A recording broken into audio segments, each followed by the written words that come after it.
You're listening to Pet World Radio, and this is the Addictive Reef Keeping with Tyler Johnson. Stay tuned for live chats, expert guests, tips and tricks, product reviews, and many more topics.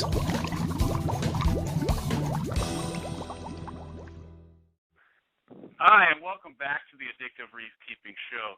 I'm your host, Tyler Johnson, and tonight we have the pleasure to announce Jim Welsh joining us tonight to talk about breeding the RedStripe pipefish.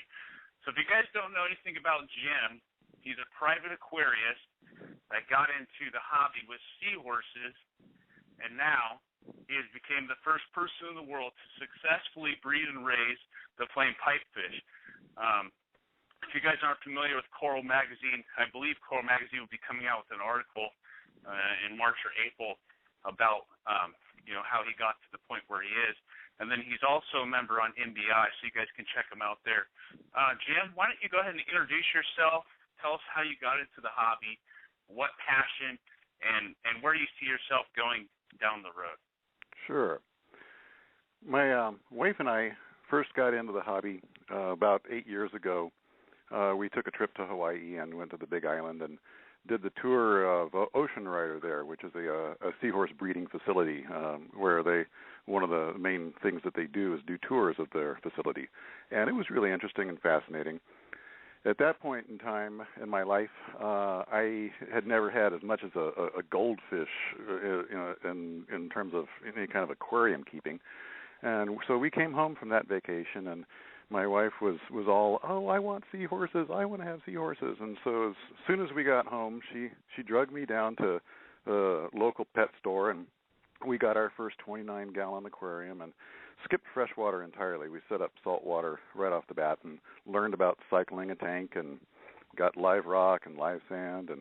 And anyway, a few months later, we bought ourselves a 65-gallon setup, and again cycled that and got that ready for the seahorses and ordered our first seahorses. And as soon as they arrived, they immediately spawned. 2 weeks after they were in our tank, I had a pregnant male with a pouch that was all inflated. We didn't even realize that he was pregnant at the time. We thought, oh my gosh, he's got pouch emphysema. Our first seahorse is already getting sick, and we're trying to Google all sorts of treatments for this thing. And one morning, boom, he explodes with a big brood of fry. So then we fell into the compassionate trap that many aquarists do, which is, I have these babies, now I have to learn how to raise them. And long story short, out of that first batch of fry, we were able to raise 4 of them to adulthood, which I feel is pretty, we got lucky. I haven't even that much success with our first set of seahorse fry, being blindsided by them and being total clueless newbies, not knowing what we were doing. That led me down the path of getting more interested in marine fish breeding. We worked with seahorses for a couple of years. I also worked with reedi, although I have to say the first seahorses we had, they were Hippocampus erectus, the lined seahorse. And then later I worked with the long-nosed seahorse, the Brazilian reedis, which were a lot more challenging. Their fry are a lot smaller. They have a more extended pelagic phase before they start hitching.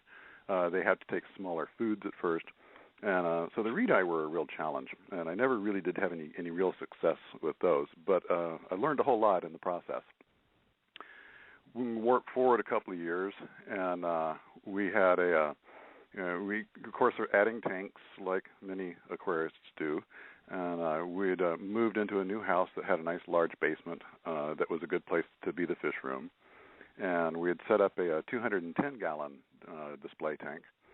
And somewhere along the way, from a local fish store, we picked up 2 pairs of blue stripe pipefish. And they ended up, after a little bit of attrition, we ended up with 1 pair that was in the 210. Now, of course, this 210-gallon aquarium had other fish in there and all, but with these 2 blue stripes in there, they were the main copepod eaters. And so this large display with lots of live rock that was a heavily fed tank had a huge copepod population. And so these blue stripes were extremely fat and happy. We didn't have to feed them anything. They just pecked rocks all day and were quite well fed that way. And before very long, I noticed that the male was holding eggs. And once he started holding eggs, he was perpetually holding eggs.